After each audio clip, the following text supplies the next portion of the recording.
Welcome to the Sisters of the Shire podcast. I'm Ashley. And I'm Abby. Well, you got really. And I have a question. So, whenever it snows here, we're like, it was Elsa, or like, something fun for the kids. Or oh, yeah. If it's thundering and lightning, we're like, it's Thor, like beating up bad guys or playing with Loki or something like that. We say stuff like that. Whose manager can I call for this horrible rain that just will not stop? Because I know of like all the other elements, but rain. This one's lame. I don't enjoy this one. So all I can think of is Gandalf, like, it is going to rain and it will continue raining until the rain is done. Yeah. Like, I have someone to blame it on for the other elements, but like, there's no rain person. Rain. You know? Who's the rain? If someone knows, please let me know, because they have exceeded their duty. I thought of a song. Drip, drip, drop, little April showers. I don't. Yes. We've been singing, I'm just a little black rain cloud hovering over the honey tree. Did you know that the Disney guitar guy that I absolutely love, I think I sent him to you before, he does one of that and it's adorable. Oh, my kids love that song. They sing it, and I think it's the cutest thing ever. Okay, you have to listen to the Disney guitar guy, though. Their little kid voices. Oh, that's true. So anyway, if anybody knows who's Rain, the manager of the rain, I know who it is. The guy who's in charge, the girl who's in charge. I don't know who. It's freaking Link. Playing the Song of Storms over and over again to mess with the windmill guy.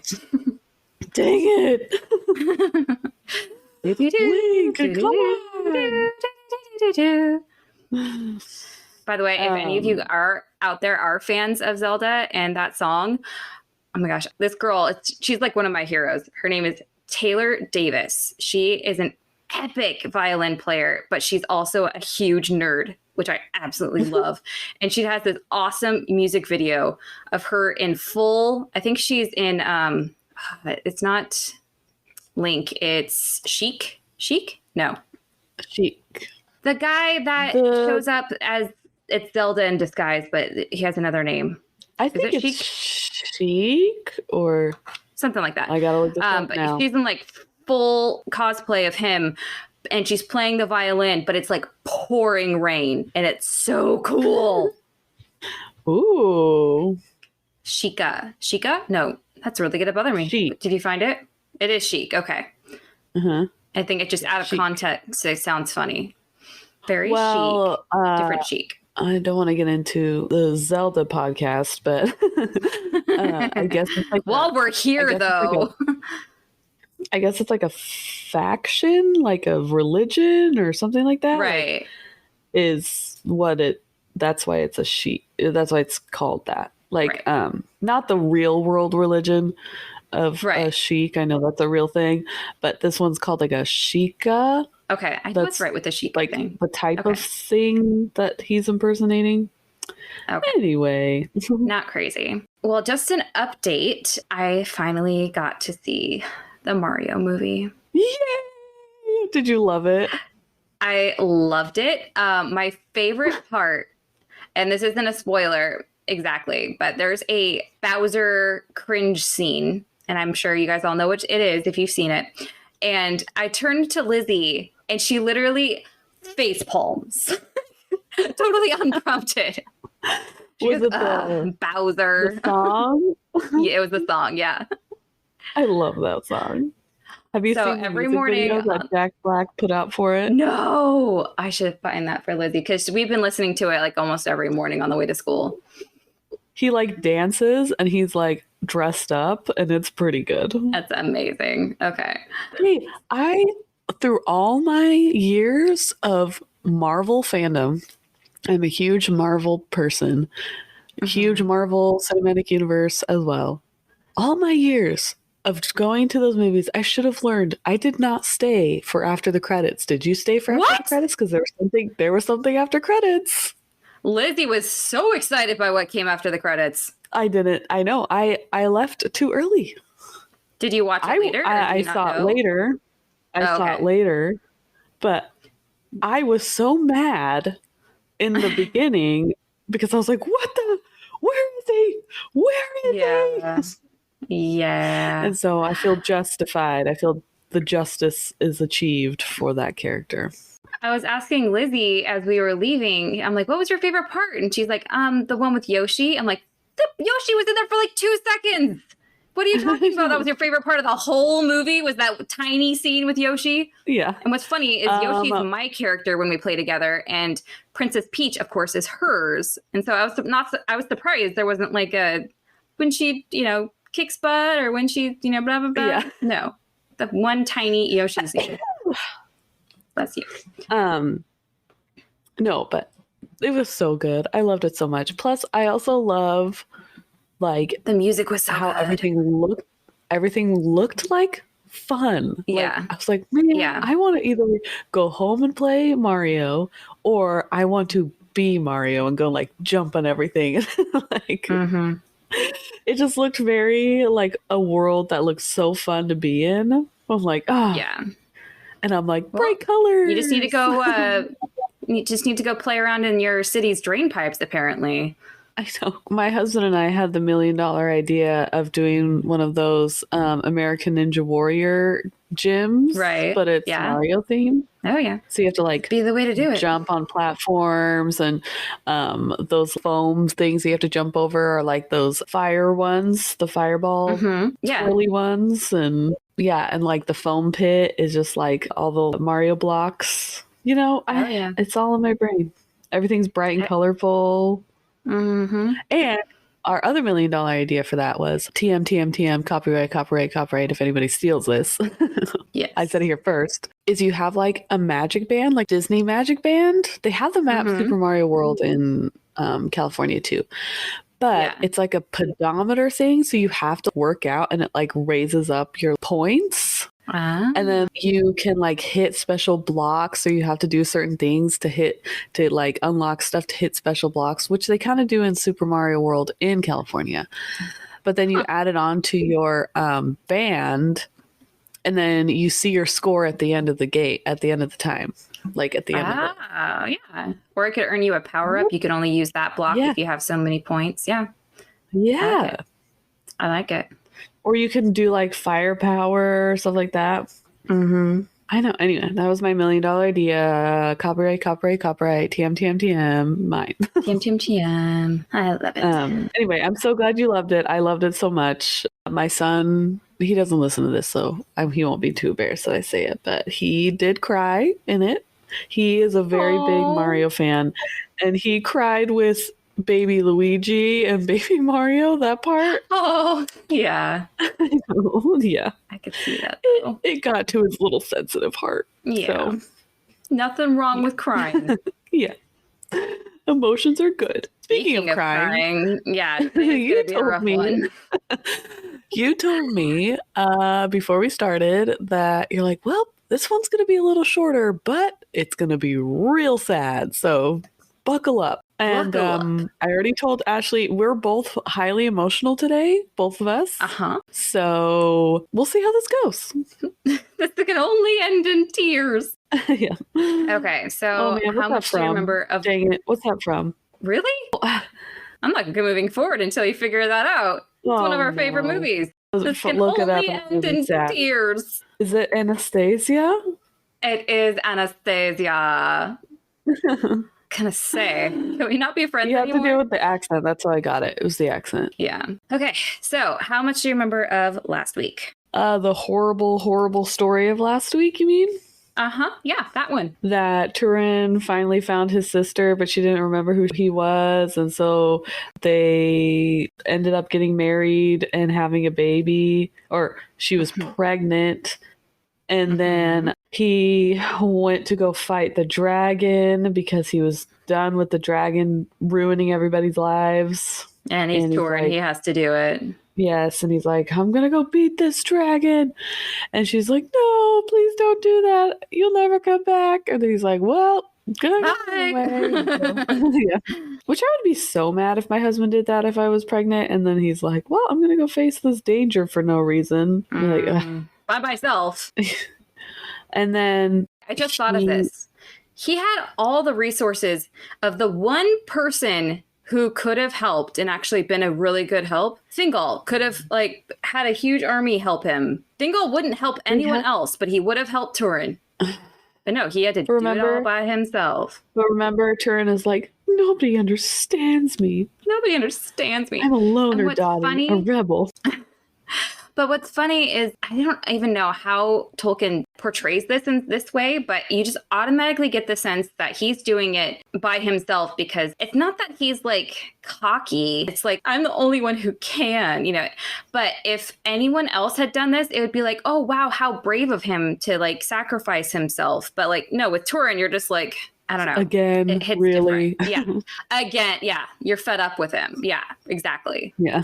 That just like, hey, you another don't have nod to do this. Yeah, another nod to Tolkien's awesome writing style. And then he does manage to stab Glaurung in the old tummy. Mm-hmm. In the tummy. And Glaurung is like, blah, blah, blah, and he's like freaking out. And then he sadly like crushed people that were helping Turin. Oh, before he got stabbed, yeah, he moved and some rocks fell on poor Hunthor, who volunteered to go in Brandir's place. Yeah, so that guy died.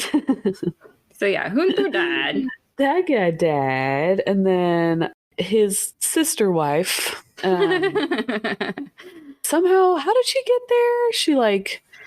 So when Turin left with his 2 volunteers to help him, she was like, you know what? I'm not just going to sit here and wait. I'm going to go after him. Who's with me? And she brings like a small group of people from the Forest of Brethil. So they're nearby. And then she hears the dragon roaring and stuff. And she just automatically like, not again. And just like goes into like shock. But then you think the dragon's dead, but he's not dead. Psych. And in my brain... he does that thing where like his eyes are closed and then it's like silent for a while and then they zoom in on his eye and then it's like wah, and it opens. Yeah. Yes. And then she's close by to hit the dragon, right? Yeah, she can hear it. And so the dragon lets her have her memories back? Is that how it works? Or does he just tell her? Turin goes to get his sword back and he thinks Glaurung's dead, has this like sassy conversation with him like, haha, I got you finally after all. And then as he pulls the sword out, some of his creepy, gross blood gets on his hand and it's like venomous. And so he's like, ow, the pain. And then Glaurung's like, psych, I am alive, and looks at him with the force of a blow, like just his pure look just knocks him unconscious. So he's unconscious. Nienor, the sister, is cowering nearby the people of the Forest of Brethil because she's heard the sound of the dragon and it just is freaking her out. Meanwhile, Brandir, who is the leader of the people of the Forest of Brethil, he has fallen in love with Nienor, but of course she's only got eyes for Turin. But he, you know, I'm gonna save her. She's the only one who understands me. I don't know, something. And he limps after her because he's unfortunately disabled. So that's why Turin kind of took over, because he's not a fighter and Turin is. So he finds Nienor and he's like, I'm going to take you away from the dragon. And she's like, okay, wait a minute. I'm going after Turin. And so she runs off and tries to find Turin, finds him on the ground. She thinks he's dead, tries waking him up. Tear washes she tries his to wound. Clean him with your tears. And then all of a sudden, Glaurung wakes up one last time, drops some major truth bombs. Like, by the way, you married your brother and that baby inside of you is icky. And yeah. Ugh. And so no baby is icky. I know. Nienor was like, oh my gosh, I can't handle it. And then she just jumps off the cliff and into the river and dies. And then Brandir, who saw the whole thing, is like, whoa, that's a lot to handle. And then he goes back to the people of the Forest of Brethil and they're like, what just happened? And he's like, dude, they died. But you know what? It's okay because they probably should have died anyway because they're a brother and sister and ew. And they're like, wait, good thing? That's not a good thing. We liked them. And then all of a sudden, Turin walks up behind Brandir. He's like, psych, I'm still alive, suckers. And Turin's like, and what have you been saying about me, Brandir? And he's like, well, I heard that you guys were actually brother and sister, and that's kind of gross. And he's like, you're just making up lies because you're jealous of our love. And so Turin kills Brandir, and then he's like, I'm going to go run off and be by myself because I'm angsty. And then Moblung shows up. He's like, dude, I heard about this dragon that was coming after you. I came to help you. And he's like, wait, I remember you from Menegroth. And do you know where my mother and sister are? And he's like, well, actually, your sister was coming to find you. And that's when Turin figures out, oh, yeah, I did marry my sister and gave her a baby. Not sure how I feel about that. And so he goes back. My bad. He goes back to the dragon, who is definitely dead. Glaurung is dead now. Has this weird conversation with his sword. He's like, I think this is the end of the old buddy. Will you help take me out? And the sword's like, heck yes, I will. And so he literally falls on his sword and kills himself. Moblung manages to catch up to him too late to find Turin dead. They take the sword out, which has somehow broken in the process of killing himself. And they bury him with the sword, and then they make a gravestone for Turin, Bane of Glaurung, and Nienor, Tear Maiden. And yeah, it's kind of where we left things. Wow. Don't marry your brother, kids. Don't marry your brother. Never gonna work out. So this week, we're actually going to visit our old friend, Hurin. You must have been wondering what he's been up to and all this drama. Remember, Hurin is... Yep. Do all this stuff? I saw the whole thing! Just a reminder that Hurin is Turin and Nienor's father, also the husband of Morwen. And like you just said, Abby, throughout the last chapter, with everything that happened to Turin, everything that happened to Nienor, Hurin has just had to watch it all. And also, if you remember, he fought very bravely in the Battle of Unnumbered Tears a while back. In fact, it was only Hurin and the army of Gondolin left fighting Morgoth. And to save his friend and to give the people a fighting chance against Morgoth in the future, he tells Turgon, his buddy, who is the leader of Gondolin, that, hey, save yourselves, save the army, live to fight another day. I've got this. We'll stay here and cover your retreat. So he sacrificed himself for his friend. But unfortunately, in the process, he was taken prisoner. And when he showed defiance to Morgoth, Morgoth was like, oh, I'm not having that. You could be put in timeout, young man. And he puts him in a chair high on the mountain peaks of Thangordrim, which is an Ingband timeout chair. He gives him supervision, not supervision, but uber vision, and then cursed him and all of his bloodline. So everything that happened to there's like a orc or somebody who's like his guard, and he's like watching him, and then like he can also see like everything that's happening, and then he sees like the kids get married and stuff, and he's like, ew. And he like looks at Hurin and he's like, really? She's like, hey, I'm sitting up here. I have no control of what's going on down there. And the orc is like, even for me, man, gross.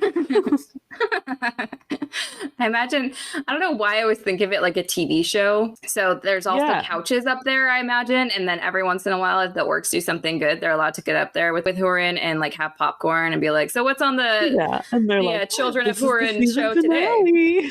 Yeah. It's not enough that Turin and Nienor have died due to Morgoth's curse. It's not enough that Morwen is missing and that he still has Hurin as his prisoner. That's not enough for Morgoth because, of course, he has to be the ultimate bad guy here. And of course, being Morgoth, he has something very tricksy in mind. So the entire time, Hurin is forced to watch the Children of Hurin TV show. He got it in 4K. Morgoth has been somehow influencing the story. You wrote the script. You wrote the script. I have got changes to the script. This is what we're going to do. quote, unhappy was the lot of Hurin. For all that Morgoth knew of the working of his malice, Hurin knew also. But lies were mingled with the truth, and aught that was good was hidden or distorted. Huh. So if there was anything happy, he didn't ever get to see it. Correct. So he only saw the bad. I don't know if he's like covering his eyes. like No, you don't get to watch this part. Or It's like the opposite of like those filtering, censoring. yes. Set to only bad stuff. Yes. And what's Morgoth's goal in doing this? To put it plainly, he wants to pin Turin against, well, that too. But he also wants to pin Turin against specifically Thingol and Melian.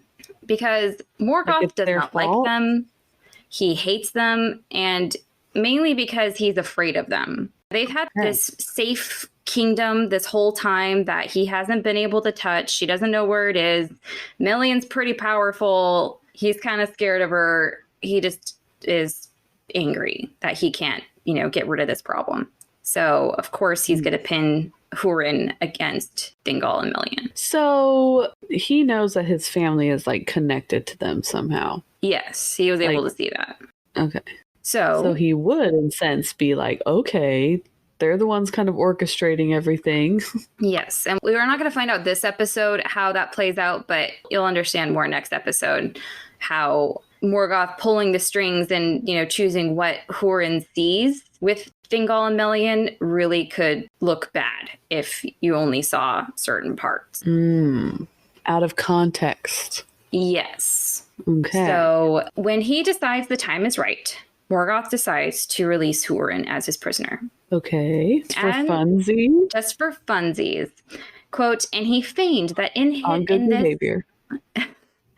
And he feigned that in this he was moved by pity, as for an enemy utterly defeated. It's like, I guess I've tortured you enough. Like, what more do you have You're left? Getting boring. Yeah. So Hurin knows full well that Morgoth is lying because, of course, Morgoth doesn't have any pity. And he lies all the time. Yeah. But he doesn't want to turn down the chance at freedom. So he leaves, but he's kind of wary. Now, obviously, it's been a year since Turin and Nienor died. But more than that, it has been 28 years since he was taken prisoner. Dang. The once strong and healthy soldier that entered Angband is now a grim old man with white hair and a long beard. So how old was he when did Turin know his dad? Maybe as a toddler, maybe baby. I don't think he remembers his dad. He just knows of his dad, from what I understand. Because obviously Lilath and Nienor were born from Hurin.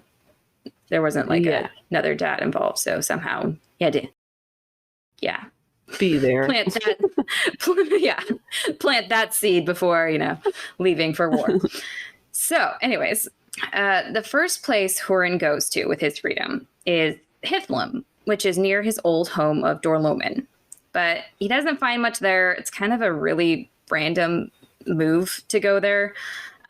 Because if he was able to see everything, he'd know that no one is there. So I'm not sure why he goes there, but he doesn't stay there for long. Maybe he had a favorite restaurant. He hasn't eaten in a while. I've been dying for their tacos, okay? Yeah. Oh, this place is the best taco place. There's salsa to die for. So he moves on south when suddenly he realizes that, you know what? I'm actually really close to Gondolin. And remember, Hurin was actually the guy that was rescued by eagles and literally airdropped into Gondolin as a young man. And he became good friends with Turgon, the king of Gondolin at that time. So he's like, you know what? Maybe I'll try going there. So Hurin goes about trying to find the secret entrance into Gondolin. Yeah, exactly. He doesn't remember how to get there exactly. So he goes about trying to find the secret entrance. Maybe they told him about it or something. But he can't find it. The land has changed a lot in the years since he was there last. There's been lots of war. Olmo has, changed some of the water because he had to withdraw some of his water friends from certain areas. So okay. he even cries out asking for help in case the eagles just happen to be close by and want to help him again. But it's silent. Nothing, no sounds, no one hears him, nothing. His Eagle Uber app is got deactivated for non-use for after 28 years. You had all these late fees for your monthly late fees. But coincidentally, the eagles actually are there and have been watching Hurin the whole time. Oh, so they just chose to ignore him. Yeah, well, kind of. So Thorondor, the king of eagles, in fact, is there, and he actually recognizes Hurin because he was the one that brought him into Gondolin in the first place. I don't feel like they give a lot of humans rides, so I feel like they would remember, like, hey, there's that just guy. Him and Baron so far. So he flies over to Gondolin to talk to Turgon and tell him, like, hey, Hurin's out there. I think he's looking for you. But Turgon's immediately wary and suspicious and says, quote, does Morgoth sleep? You were mistaken. So, like, basically he's like, Morgoth is still alive. He's still evil. He would never let Hurin just go. So that must not have been Hurin. Like, you be tripping, eagle friend. Like, that's not him. Yeah. But then Thorondor gets a little sassy here and says, quote, not so. If the eagles of Monway were wont to err thus, then long ago, Lord, your hiding would have been in vain. Oh, sassy so, eagle. Yeah. So, like, if we eagles who Monway himself created were so stupid, your hidden city would have been found a long time ago. So, do they have, like, a kingdom that's, like, close by? Or why are they, like... They always right there. It's not a kingdom. It's what are they called? Eyries. They make nests in the mountains. So that I think it's the mountains encircling Gondolin, maybe. So they're nearby. Okay. Turgon replies, saying, quote, then your words bode ill, for they can bear but one meaning. Even Hurin has surrendered to the will of Morgoth. My heart is shut. So, like, the only way Morgoth would have let Hurin go is if he was still in Morgoth's thrall. So, as much as I love Hurin, I can't risk it. I can't help him. Yeah. I mean, it makes sense. Makes sense. So, considering the matter closed, Thorondor leaves. But, Turgon's having second thoughts. He's like, man, I really do love Hurin. He was my good friend. And remember, he did all those great things for me. And, I changed my mind. Eagles, please, come back. And he sends them, okay, go get him after all and bring him here. But by the time the eagles go to retrieve him, too late. Hurin is gone. Come on. What's with this family just, like, running away? Well, when you're lost, you're supposed to stay in the same place. You're not supposed to run away. Well, I teach that to my toddlers. Come on. That is very true. So while Turgon was, like, trying to make up his mind whether or not to save Hurin was just standing there, just miserable.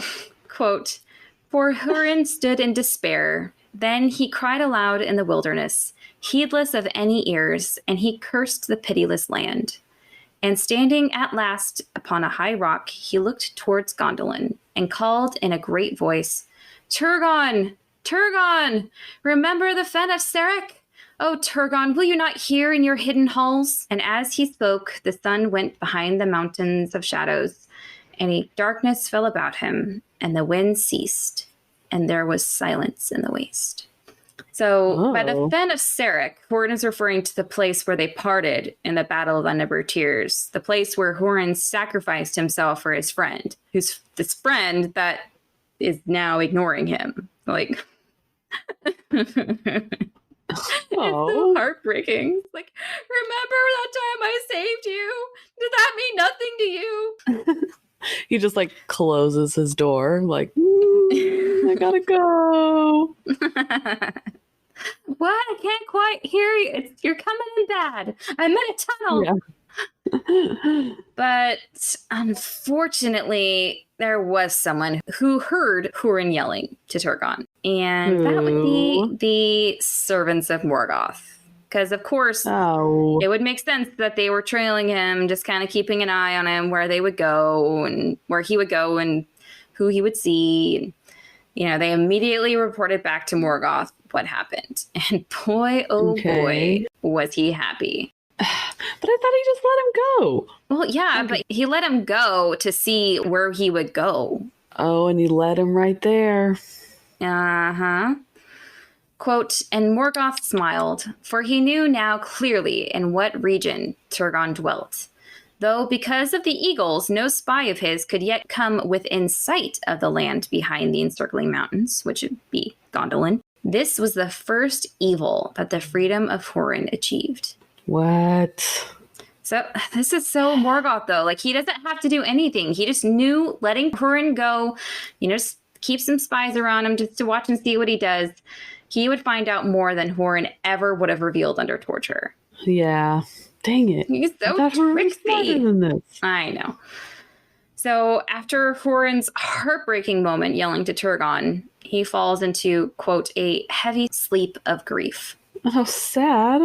Oh, just you wait. It's about to get sadder. So in his dreams, he hears Morwen, and she's just crying and yelling his name. And somehow he gets the feeling that she's in the Forest of Brethil. So when he wakes up, Hurin starts heading in that direction. And along the way, he actually comes across the gravestone of Turin and Nienor. Quote, but Hurin did not look at that stone, for he knew what was written there, and his eyes had seen that he was not alone. Sitting in the shadow of the stone, there was a woman. And as Hurin stood there silent, she cast back her tattered hood and lifted her face. Gray she was and old, but suddenly her eyes looked into his, and he knew her. For though they were wild and full of fear, that light still gleamed in them that long ago had earned for her the name Elithwain, or Elf Maiden, proudest and most beautiful of mortal women in the days of old. Wow. They found each other! It's all he needed. He needed something good to happen to him. He needed a win. But it's not going to last, of course, because it's still early in the first. Okay, so this is the conversation that they have. So it's been 28 years since they've seen each other. A lot has happened. Morwen, you come at last. I have waited too long. Hurin, it was a dark road. I have come as I could. Morwen, but you are too late. They are lost. Hurin, I know it, but you are not. Morwen, almost. I am spent. I shall go with the sun. Now little time is left. If you know, tell me. How did she find him? Yeah. He's like, exactly. I love how the first thing she says is like, what took you so long? But then, he doesn't answer her because, the story of Nienor and Turin, that's going to be a long one. And from the sound of things, our time's pretty limited. So let's just not go into that. And let's just sit here by the gravestone of our children and just, enjoy what time we have left. Oh, gosh. You don't want to know. Yeah. It's like, we don't have to go into details. Let's just, is that a new dress? I love it. That's great. Did you have something new with your hair? I haven't brushed it in 3 years. Oh, okay.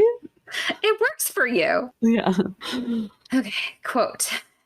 And when the sun went down, Morwen sighed and clasped his hand and was still. And Hurin knew that she had died. He looked down at her in the twilight, and it seemed to him that the lines of grief and cruel hardship were smoothed away. She was not conquered, he said, and he closed her eyes and sat unmoving beside her as the night drew down. They finally found each other. Sobbing and she just ups and here. Dies. Uh-huh.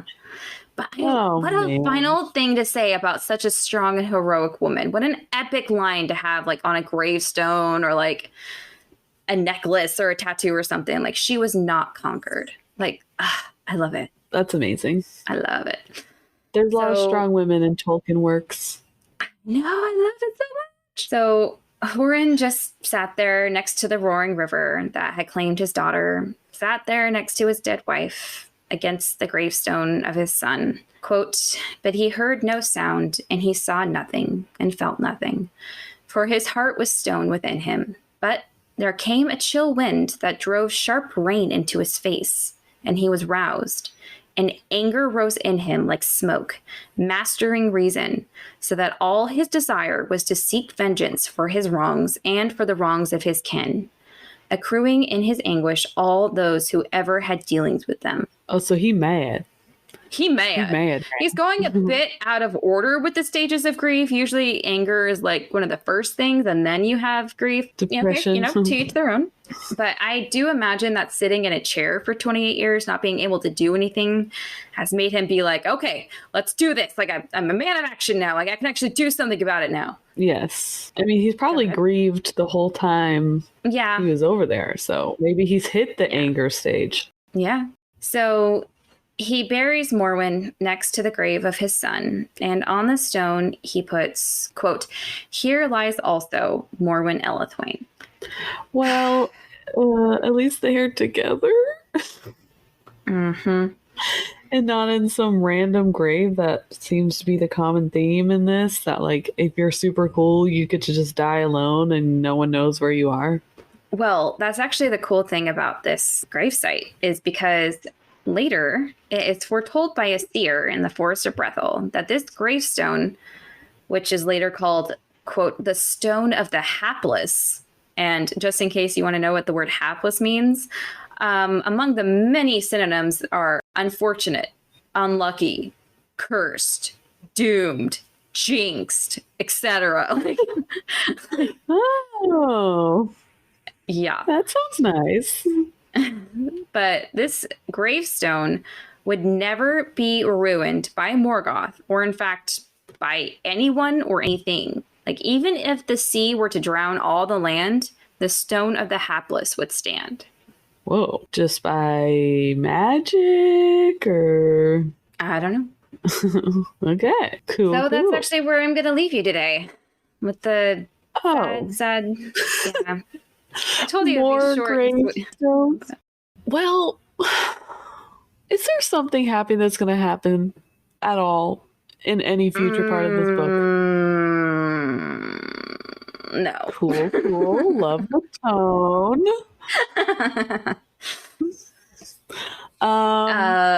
Hurin got freed. That's a good thing. He got to see his wife one last time. He didn't die. She didn't die alone. And she never had to know about the gross incest. It reminds me of that scene in How to Train Your Dragon when... Oh, yeah. When I do like his dad sees his mom again. Oh! Mm-hmm. And he goes, "You're as beautiful as the day that I lost you." Yes. Oh, I do like that. I'm already emotional today. I know. I need to make a necklace or a shirt or something, or sticker. I don't know, something. She was not conquered. I just loved that. Yes, because she died. Like, no one hurt her. She survived. Yeah, at least she got to like die on her own terms, almost. Like, I mean, kind of, but what did she die of? Like, just old age and living out in the wild, and probably trauma. It's like when, like, in those scenes where they're like, "I finally got to see you one last time. I can die now. Like, I can finally move on." It too. Like, we don't know how long she was standing there at the gravesite. Like, maybe she just found it, and she knew where her son and her daughter were, and now she sees, her husband. She's like, okay, yeah, now I know where all my family is. I can die. Like, I'm at peace now. I can go. Yeah. But I feel like it's an interesting move here with Tolkien. Like, he could have had Hurin die with her, but no, he's got some other things to do. Another torture for that poor family. Yeah, it sets things in motion, that's for sure. Cool. Mm-hmm. So he's the only one left. Mm-hmm. Is there no other, like, is that the end of that family tree, I guess, if you were to say? He has a nephew that we're going to meet later. Mysterious nephew. I think it's a nephew. He's the one that I consider the Thor. Oh, fun. And it's funny because his name even sounds like Thor. Oh, yeah, it's a nephew. Yep, I was right. Go me. Yeah, I'm so smart. Well, make sure to follow us. For breaking my heart today. You're welcome. Make sure to follow us on Instagram at Sisters of the Shire Podcast. Become a patron and visit our Patreon at patreon.com/Sisters of the Shire Podcast.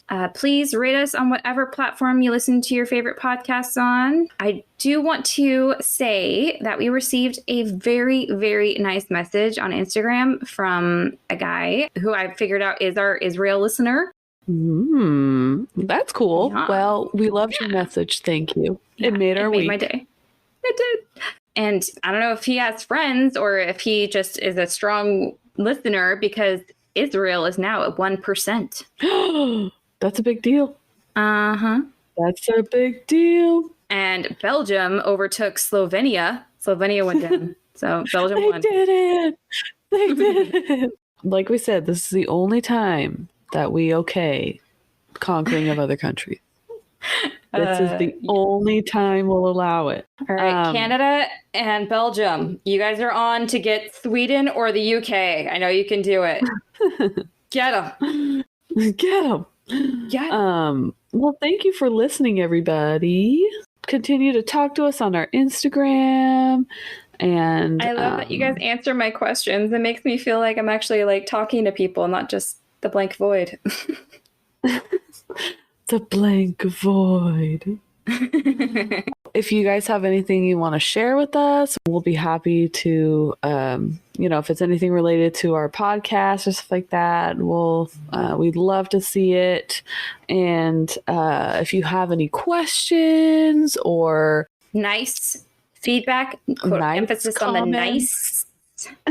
If you're not nice, you're going to make us cry. And I hate crying. It gives me a headache. So we're nice people. We'll be nice to you if you're nice to us. We be nice to you if they be nice to us. Yeah.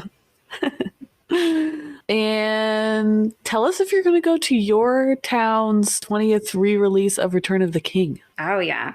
That was so good. I noticed things that I have not noticed before. See, this is what I think that we should rewatch the movies and do a whole section of our podcasts on stuff like that, of them from the movies. We need to rewatch them. Although, okay, I am being an Ashley right here, though. I was noticing, I'm looking for all the little details now because I'm like hyper aware of them, right? And it's, of course, it's a huge big screen. And this is the battle at Gondor. There is a statue of like a soldier or something like that, and he has a lion like at his feet. Okay. I've never where you all get lions, but I've never heard of a lion in the Tolkien universe. Like I don't what? Maybe it's where the Oliphants live. Maybe, but then why would they be in Gondor? See my point here? Yes. But then I'm being nitpicky. Maybe I'm just saying. Maybe it's a nod to his friend C.S. Lewis in his book. Maybe. But I want to like be able to talk to the set people. Like, okay, why did you choose that? Why did you choose that? They would hate me, but I have questions. You pull out a binder. You're like, oh no, she's got a binder. It's laminated. Of course, because I am the Amy Santiago. Yes. All right, sorry. I went on a tangent, but if you went to the showing, send us pictures. Yes. We love it. Yes, we love it. Well, all right, thanks for teaching me today. You're welcome. Until next week, I've been Ashley. And I'm Abby. And we're the Sisters of the Shire. We'll see you next time. Bye. Bye.